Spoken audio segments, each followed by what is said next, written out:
Hi, welcome to our channel where we share the most intriguing stories. What would you do if a group of HOA officers marched onto your land, pitched tents, set up signs, and then handed you a bill to use your own property? I didn't think it was real at first, but that's how my quiet life turned into a full-blown legal war, with drones, drama, and one blazing finale. People say peace is a myth in the modern world, but I knew better because I lived it. My name is Kevin Larson. I'm 41, a woodworker by trade and a quiet man by nature. I live on 7 acres of land in southern Minnesota, nestled between a tree-lined bluff and a sparkling lake that turns to fire every evening with the setting sun. This land isn't just property, it's legacy. My grandfather passed it down to me, and with it, a simple philosophy. Some things are meant to be left untouched. That's why I've never built on the wide front field that opens to the lake. It's just grass, wildflowers, and sky. And that's the point. I've never belonged to any homeowners association, and I intend to keep it that way. My land sits a good 2 blocks from the nearest HOA-controlled neighborhood, Sunny Ridge Living. The name says it all. Faux Tuscan facades, 6 kinds of ornamental grass, and an army of clipboard warriors policing lawn hues and mailbox heights. I kept to myself, they kept to theirs, and that was the balance. I wasn't part of their community and had no interest in HOA barbecues or quarterly flyers about neighborhood spirit. My land was my boundary, spiritually, legally, and literally. I spent my mornings with coffee on the porch, watching deer step cautiously through the fog. The afternoons I used to craft furniture in my workshop out back, and the evenings, well, those belonged to the sky. I never expected trouble, least of all from a group of people who weren't even my neighbors in the legal sense. But peace, as it turns out, is a magnet for people who want to tame it. The first sign came subtly. A blue car slowly driving past the edge of my property. A man with sunglasses taking photos. At the time, I brushed it off. Nosy looky-loos, maybe a lost realtor. But if I'd known then what I know now, I would have started building the fence that very day. I remember the exact morning everything turned upside down.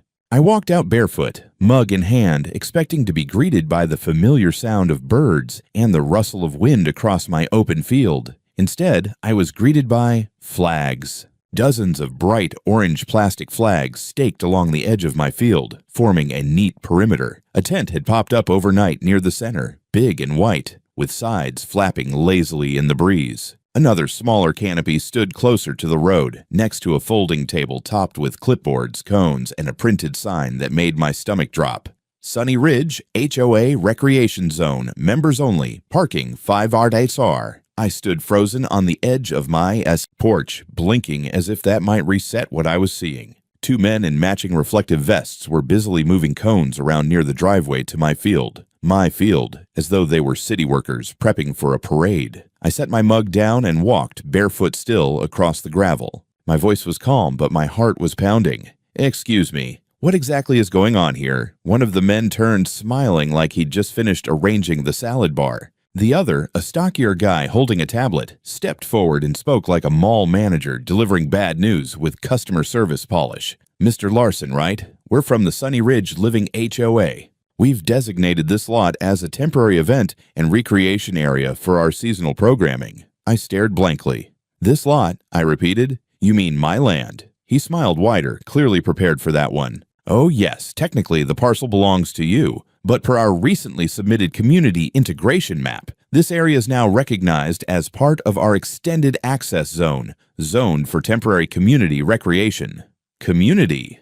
What?" I asked, unable to process the sentence. He tapped the tablet, spun it toward me, and there was a brightly colored graphic, complete with logos, arrows, and the phrase, Community Wellness Corridor. My land was outlined in green, as if I had suddenly become the proud owner of a YMCA branch. "You can, of course, continue to reside here," he added quickly, "but because of the new zoning and HOA integration guidelines, you'll be billed $1,200 per month for shared recreational access." That's when I laughed, not a chuckle. Not an "I'm uncomfortable" laugh, a full head-thrown-back laugh of pure disbelief. "This is a joke," I said. "It's not," he replied as he handed me a formal printed invoice, laminated no less, with today's date, a QR code, and the words, "Due upon receipt."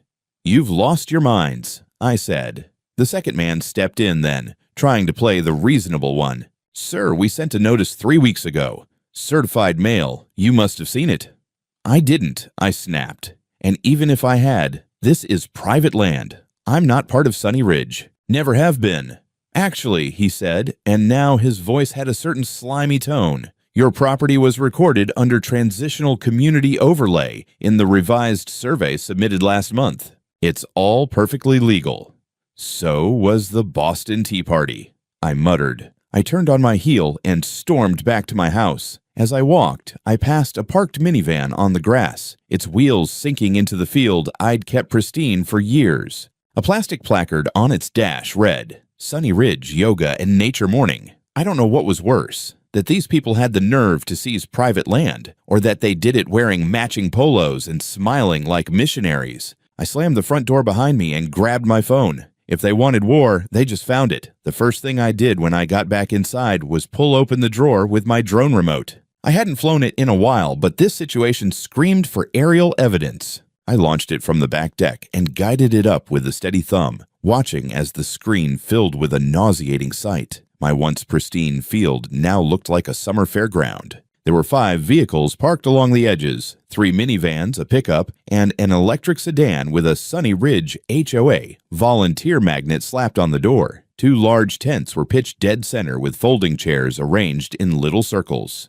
Kids were running around with frisbees, and someone had set up a portable speaker, blaring what sounded like smooth jazz covers of Coldplay. It wasn't just obnoxious, it was trespassing at industrial scale. I hit record and took a slow pan of the entire area, documenting everything. Signage, people, license plates, even the plastic trash bags already starting to pile up beside one tent. I wanted more than proof. I wanted a visual indictment. After landing the drone, I called my attorney, Mrs. Grayson. She listened patiently, then said 3 words. "Send me everything."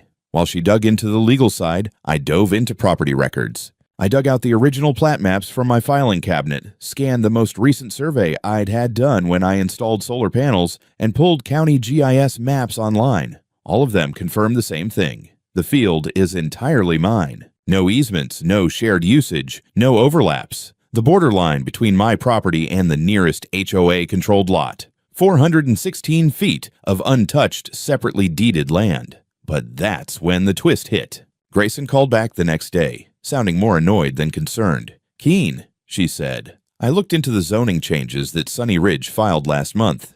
There's a document, a proposed boundary adjustment, that incorrectly marks part of your parcel as community adjacent." What the hell does that even mean?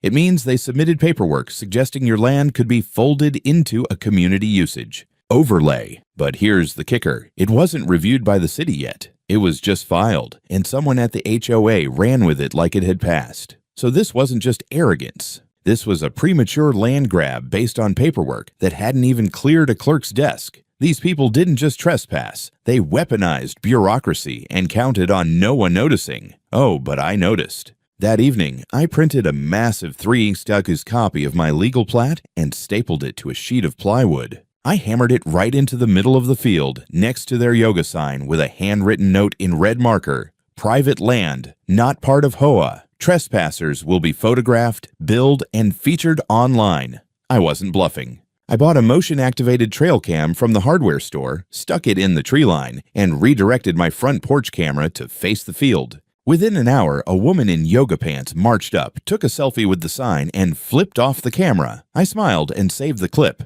The next day, I posted it, blurred face and all, with the caption, "Sunny Ridge, HOA believes this is their land. I call it Tuesday."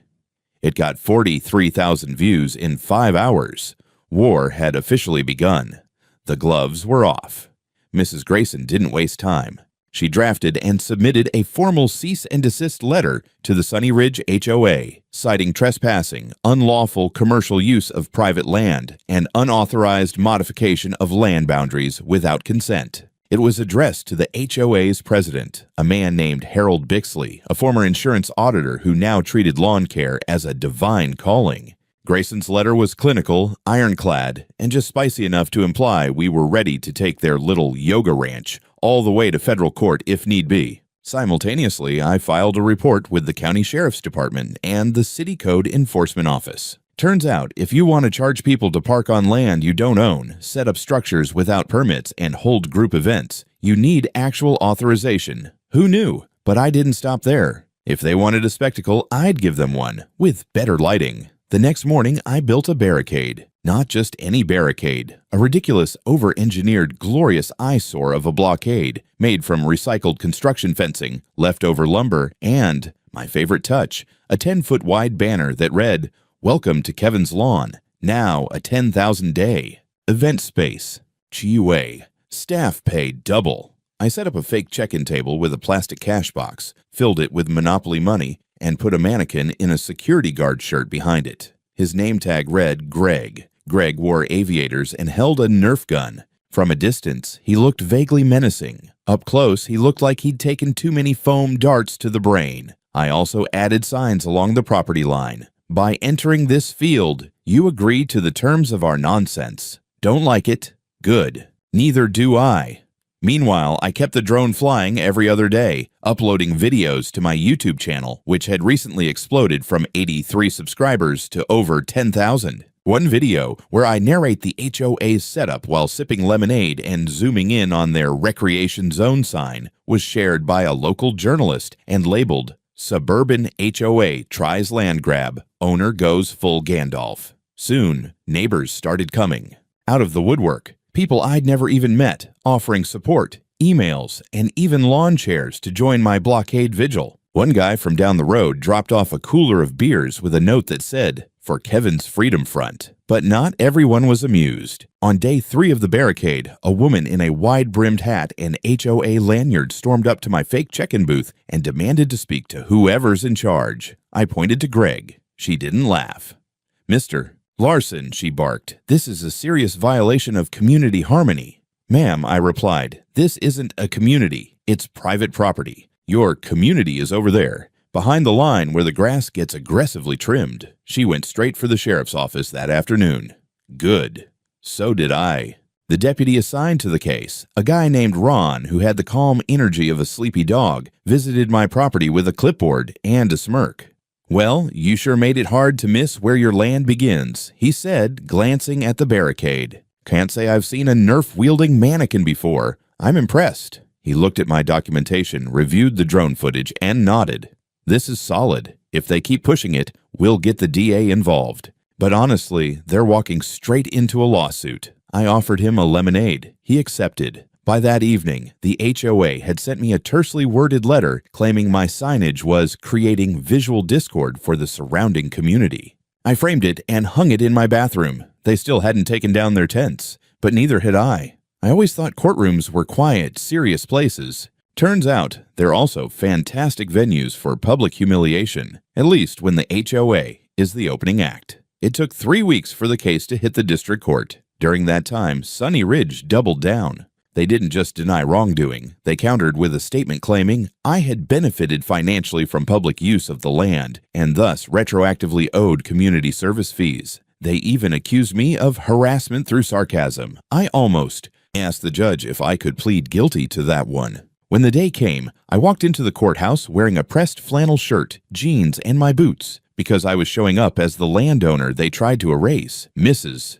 Grayson, my attorney, looked like she could slice a man in half with her earrings alone. She walked beside me, clutching a binder thicker than the HOA's codebook. Opposite us, Harold Bixley sat stiffly in a beige suit that screamed golf tournament funeral. He was flanked by 2 lawyers who looked like they'd spent most of law school arguing about soup temperature. One of them tried to flash me a smug smile. I responded with the calm nod of a man whose drone footage was already in the judge's hands. The courtroom filled quickly. Press, curious locals, and even a few HOA members who probably just wanted to see Bixley crash and burn. The judge, a stern woman with the last name Dalton, called us to order, and just like that, the circus began. Grayson opened with a timeline of events so precise it felt like watching a Netflix true crime documentary. She presented drone footage, survey maps, emails, the laminated invoice they handed me, and even the footage of kids playing frisbee over my boundary line, complete with timestamps.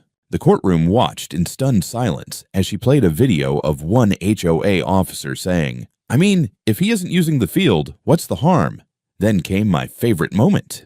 Grayson slid the laminated invoice across the table to the judge. Your Honor, here is the billing document issued by the HOA, charging my client Inasu $200 per month for the right to use his own land, which they had unilaterally claimed as theirs. The judge raised an eyebrow so sharply it could have cut through drywall. Then it was their turn. HOA's lead attorney stood up, adjusted his tie dramatically, and delivered what he must have thought was a monologue of Shakespearean weight. Your Honor, we submit that community cohesion requires a degree of fluidity when it comes to land use.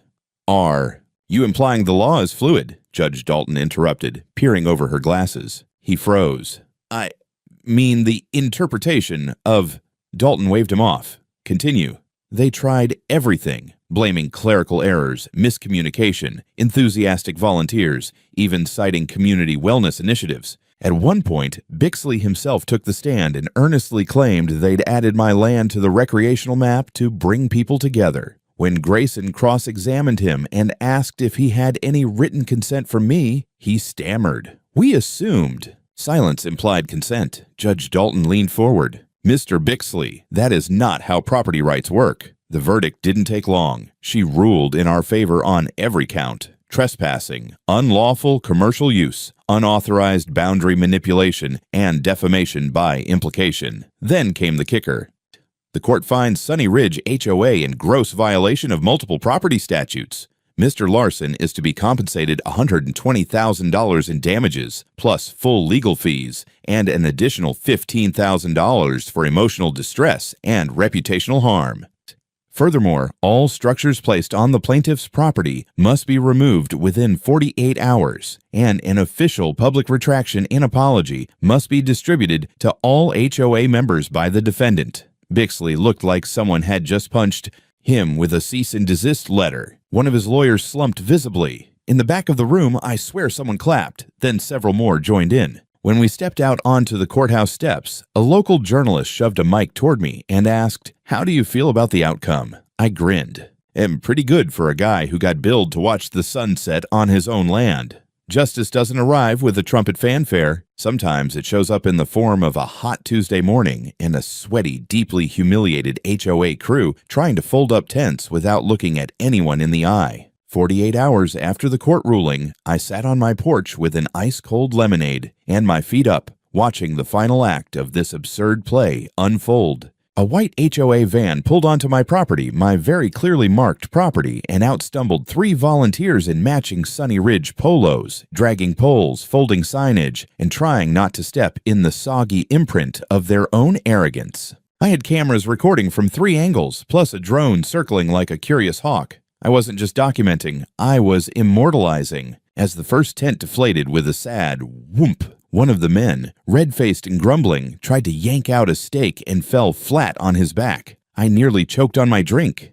"Careful," I called helpfully. "Wouldn't want to violate your own safety regulations." From the road, neighbors had gathered like it was a local parade. A few brought folding chairs. One guy grilled hot dogs from the back of his truck. It felt like the entire block had turned out for the HOA's Walk of Shame, Field Edition. Someone even held up a sign that read, "June free the field." And for the first time since this nightmare started, I realized something had shifted. People were talking to each other, not just about my case, but about everything. About how tired they were of living under constant HOA surveillance, of having flower beds reported, or being fined for unsanctioned garden gnomes. I wasn't just the guy with the field anymore. I was the guy who'd stood up. And somehow, that made it safe for others to start standing too. A woman named Julie, who lived 3 houses down and had barely ever nodded in my direction, stopped by later that day with a pie. Pecan, warm, homemade.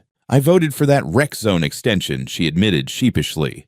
"Didn't know it meant stealing your land." "I'm sorry, Kevin," I shrugged. "You're here now. That's what matters." Julie smiled. "Some of us are talking about proposing a new HOA board, one that doesn't treat neighbors like suspects." Word spread fast. Within a week, Harold Bixley voluntarily stepped down, though rumor had it it was more of a jump before the board kicks you. His public apology, mandated by the court, came via flyer and email blast. Sunny Ridge HOA formally acknowledges its overreach into Mr. Larson's property and sincerely apologizes for the disruption and confusion. We recognize his right to private land use and thank him for his patience during this misunderstanding. I framed that one too.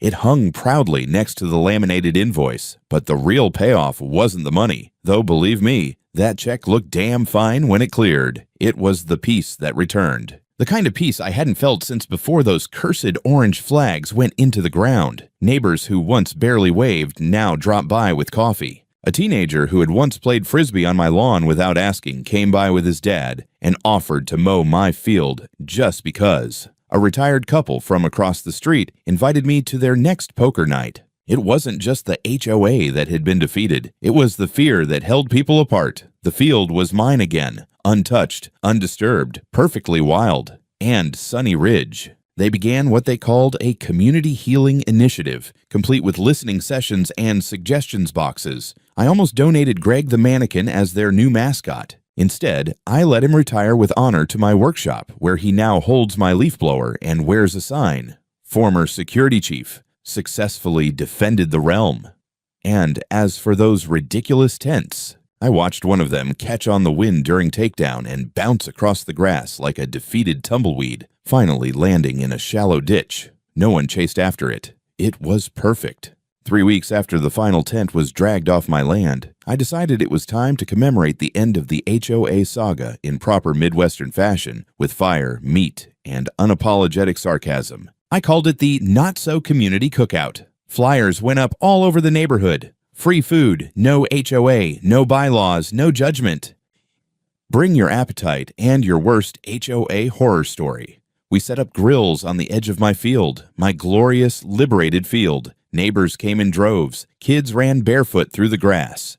Someone brought a cooler the size of a refrigerator. Even the guy who once yelled at me for letting my sunflowers grow too tall showed up with a six-pack and a sheepish grin. By sundown, we had nearly 70 people there. I turned the side of my barn into a makeshift movie screen using an old bedsheet and a borrowed projector. What did we play? The highlight reel, a compilation of drone footage, courtroom clips, and my personal favorite, HOA Officer Bixley, trying to fold up a pop-up tent and nearly smacking himself in the face with a pole. I added dramatic music. People laughed until they had to wipe tears. Then came the final act. I stepped onto a makeshift platform, an old hay bale with a not HOA approved sign tacked to it. I raised my glass and said, "Neighbors, friends, recent co-conspirators, thank you for being here tonight. We've shared a victory, but also something more important. The reminder that rules mean nothing if they're enforced without respect. Also, hot dogs are better when they're grilled on land that belongs entirely to you."